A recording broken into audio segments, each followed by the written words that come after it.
Hello Capricorn, Sun, Moon, Rising, and Venus signs. Kamusta kayo? Sana po ay nasa mabuti kayong kalagayan. Welcome back po sa Star Tarot. Kung bago kayo rito, welcome din kayo. Thank you sa inyong support. I truly appreciate it. God bless you all. Tignan natin ang mga messages ni Capricorn. O na mensahe ninyo ay the Hermit energy. Ayan. So, Hermit energy, this is a Virgo energy. Kaya maaring you are dealing with a Virgo or maybe you have a strong placement then na Virgo sa inyong other parts ng inyong natal chart, no? So, maaring ganon ang ganap. Feeling ko dito sa inyo, Capricorn, ang iba sa inyo dito is asking for guidance, is praying for enlightenment or clarity. Kaya, parang iniimbitahan kayo, no, ng Divine Universe ngayon na mag-tune in kayo sa inyong intuition, okay? Or mag-go deep within, no? Kaya kailangan niya dito na spend time alone kayo, mag-solitude kayo, because this is reflection time, contemplation time, introspection time, no, Capricorn?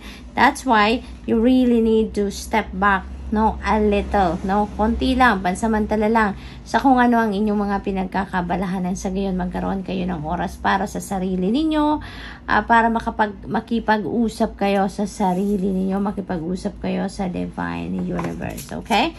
So that you will get that guidance, enlightenment, and clarity that you need, alright?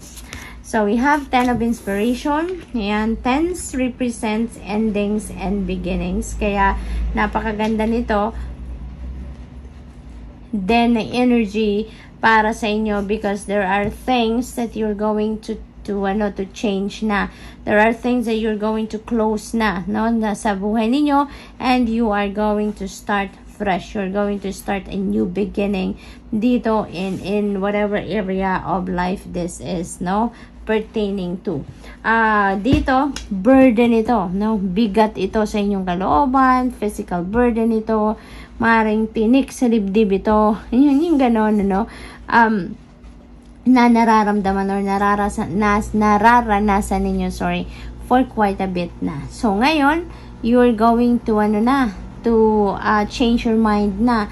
Maaring nakakaramdam na kasi kayo talaga ng kabigatan, stress, nahihirapan na siguro kayo sa pagbitbit na kung ano man ang burden na to. Kasi, this could be emotional burden. Maaring dulot pa ito ng inyong mga nakaraang relationship or ng mga nakaraang experiences ninyo at nagkaroon na to ng bubog sa puso ninyo, and maybe hanggang ngayon, bit-bit nyo pa yan. Hindi kayo nakakapag-move on pa sa buhay ninyo. Hindi pa kayo totally nakakapag-heal, no? At bit-bit pa ninyo yung sama ng loob, yung sakit ng kalooban, yung kung ano pa yung tama sa inyo, no, ng pain na to, yung mga emotional baggages na to. So, maybe those are the things that you're going to let go na sa ngayon.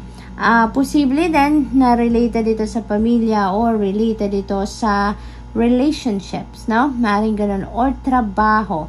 Maring you're working long hours, maybe overtime ka ng overtime, and you don't have time for yourself na. And you don't even have time para makapag-relax din, diba? Makapag-me time, maring ganon dito ang ganap, no? So, whatever the case may be, you're going to give that up. You're going to, to give yourself an opportunity ngayon na magkaroon naman din kayo ng oras, panahon para sa sarili ninyo. Kaya you're going to give up kung ano man yung hirap na to na nararanasan ninyo or nararamdaman ninyo. Maybe you're going to ask for help, advice from other people, maaring ganon, ano? So, what else for Capricorn? We have Queen of Voices. Ayan. So, dito naman, maybe you are going to, kasi si Queen of Voices, parang sinasabihan kayo dito na maging straightforward kayo. Kung nahihirapan na kayo, let's say for example, obligasyon, responsibilidad sa pamilya, maaring puro nandyan sa balikat ninyo, maaring puro kayo ang gumagawa, no? Maybe you're going to you're going to ask for help na ngayon from other members of the family. So, maaring mag-speak up kayo na you need some help, okay? Maaring ganun ang ganap dito. And, ang advice sa inyo ni Queen of Voices, kung ano yung gusto ninyong ipahayag, sabihin ninyo. Kung ano yung gusto ninyong malaman ng mga tao sa paligid ninyo na concerned then go for it. Sabihin ninyo ng malinaw. Straightforward kayo. Be honest, no? Be transparent kung ano yung gusto ninyong malaman nila. Sabihin ninyo kung ano yung concerns ninyo. Sabihin ninyo, no? Communicate clearly and effectively so that ma-address kung ano yung dapat ma-address dito na nagiging problema nyo na. Okay? So, what else? We have 6 of voices. Ayan, moving on. You're moving on from this energy. So, this is a moving on energy. Kung ano man yung mga pahirap sa buhay ninyo, you're going to break away from that.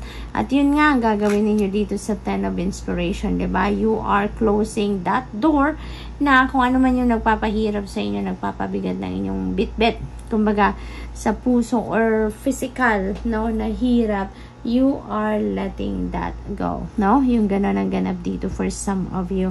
So, dito sa 6 of voices, you're breaking away from whatever it is na nagpapahirap na sa inyo.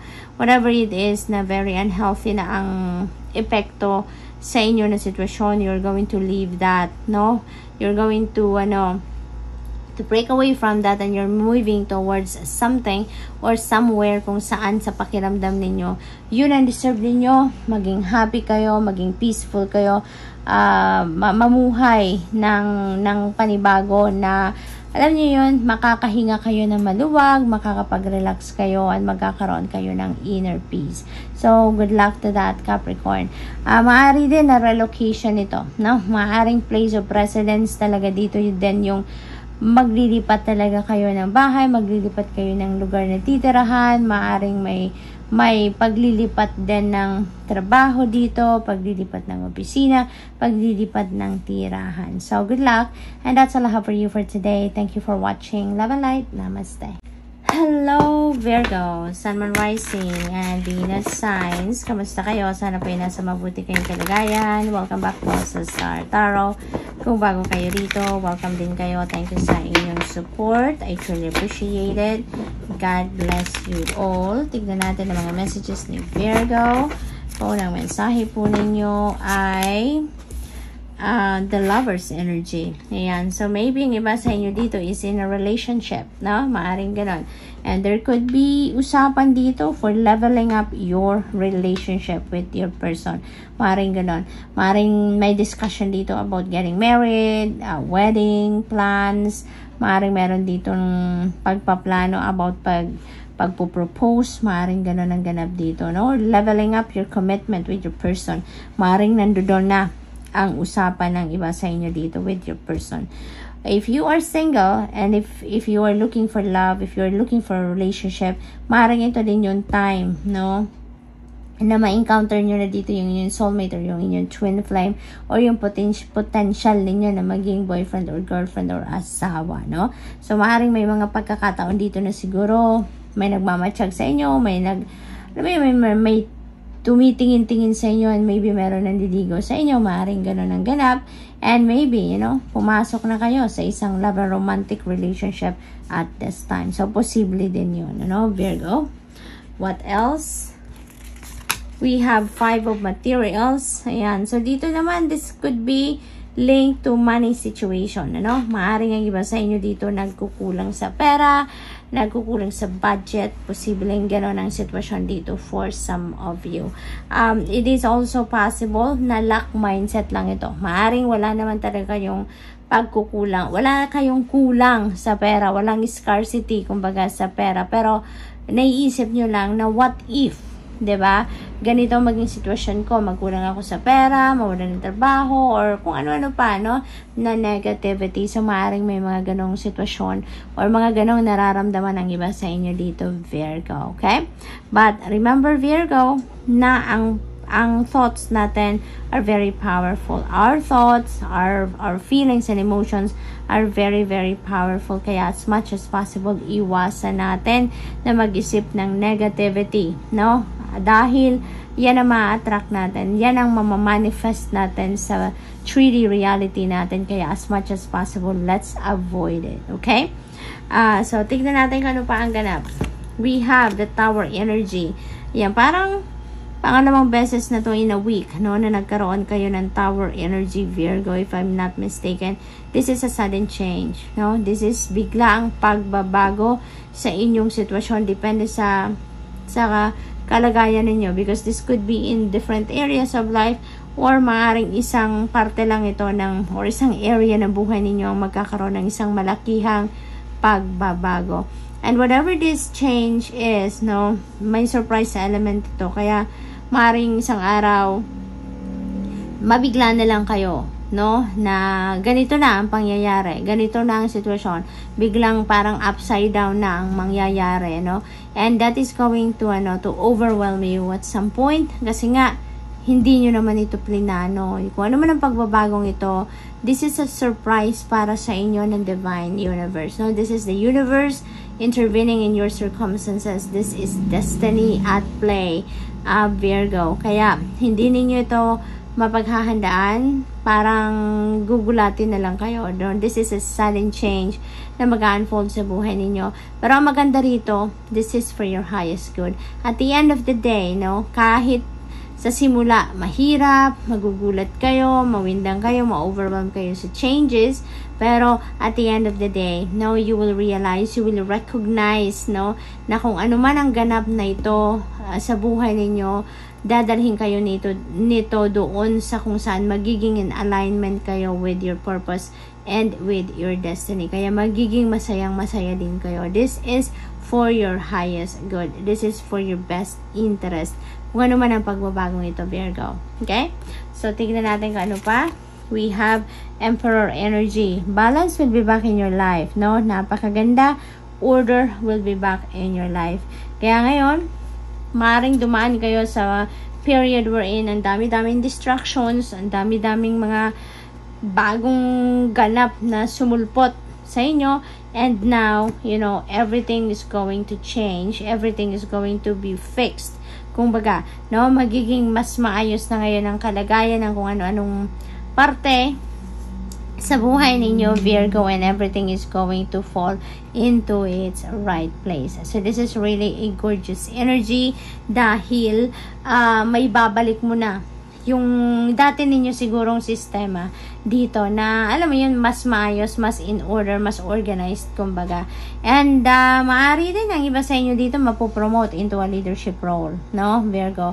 Maaring meron ditong pag-angat ng iyong posisyon sa trabaho, maaring magiging manager na kayo, magiging supervisor, consultant, whatever, no, na nasa mataas na posisyon. So, good luck. And that's all I have for you for today. Thank you for watching. Love and light. Namaste. Hello, Taurus, Sun, Rising, and Venus signs. Kamusta kayo? Sana po nasa mabuti kayong kalagayan. Welcome back po sa Star Tarot. Kung bago kayo rito, welcome din kayo. Thank you sa inyong support. I truly appreciate it. God bless you all. Tignan natin ang mga messages dito ni Taurus. Kung ano mensahe ninyo ay Ace of Emotions. Ayan, napakagandang energy nito. You're going to be feeling ecstatic dito, feeling excited, napakasaya, joyful, oozing with love dito, no? Oozing with happiness din ang iba sa inyo dito, Taurus. Because this is blessing, no? This is divine blessing na parating sa inyo dito. And it could be pasensya na nag-blink ang ano dahil nag-brown out, nakakaloka. Pero bumalik din agad. So, ano to this is a beautiful blessing, a beautiful divine blessing na parating sa inyo dito, Taurus. Offering ito sa inyo ng divine universe. Kaya, you will be going to be feeling joyful dito kung ano yung parating sa inyo dito, kasi ito yung pangangailangan ninyo, no? This is what you really need right now, no? Na mga biyayang parating sa inyo. Kaya magiging masayang-masaya kayo kasi your needs, no, will be met. A-appreciate ninyo to ng bonggang-bongga dahil ito yung kailangan ninyo sa ngayon, and that is what the divine is sending you, no? So this is really a beautiful energy. Depende sa inyong sitwasyon. It could be in love, no? It could be money, it could be relationship, it could be a new friend, it could be a new opportunity for business, it could be anything, no? Kung ano yung kailangan ninyo sa ngayon, yun ang ibibigay sa inyo ng Divine Universe. Kaya sobrang saya, sobrang excitement dito ang mararamdaman ninyo. The Wheel, holy moly, this is gorgeous. No, this is good luck and good fortune on your side, Taurus. This is destiny at play. This is the universe intervening in your circumstances ngayon at aayusin niya kung ano ang dapat ayusin dito. Tutulungan ka nito na ng universe dito na maging maayos ang inyong kalagayan, mas maging maayos kung dati nang maayos. Kung hindi naman, there are going to be positive changes that are going to unfold dito sa buhay ninyo, Taurus. So this is a huge blessing para sa inyo. Napakaganda nito. Siswertehin kayo dito sa iba't ibang parte ng buhay ninyo, no? So, i-align ninyo ang inyong sarili dito. Napakahalaga na maging in alignment kayo sa kung ano man yung inyong mga minimithi. Maging positibo na lang ang isip ninyo, maging positibo na lang mga nararamdaman ninyo so that walang maging barrier, no, between you and yung fortune na to at ng mga blessings na ito, okay? So, tignan natin kung ano pa. Maraming sorpresa ang parating sa inyo dito, Taurus, no? Maraming hindi kayo inaasahan na mangyari, na maaaring mangyari sa ngayon. Yung bang sorpresa talaga ang datingan nito. So, we have Ace of Inspiration. So, this is beautiful. This is gorgeous. Ace of Inspiration and Ace of Emotion. So, we have two aces, meaning there are amazing things that are about to unfold sa buhay ninyo. So, sobrang swerte ninyo at this time.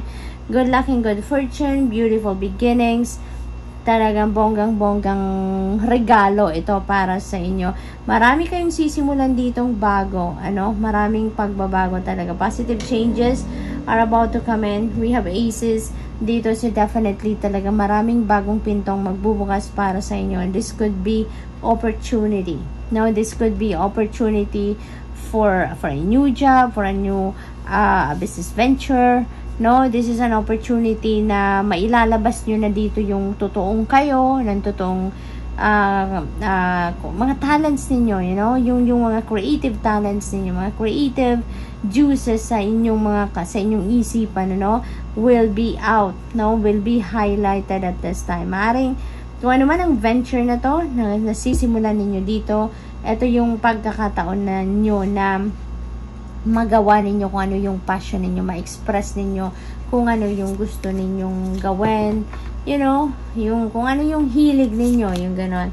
So, we have strength. Ayan, this could be inner strength that you need dito. Kasi nga, maraming pagbabago, diba, na mangyayari sa buhay ninyo. Maraming sorpresa dito ang Divine Universe na ipapadala sa inyo. Kaya, maaaring kailangan ninyo ng inner strength ninyo and courage for you to be able to embrace this transition sa buhay ninyo. Kasi marami ang pagbabagong mangyayari. Marami ang pagbabagong magaganap dito sa buhay ninyo, Taurus. Okay? So, good luck po. And that's all I have for you for today. Thank you for watching. Love and light. Namaste.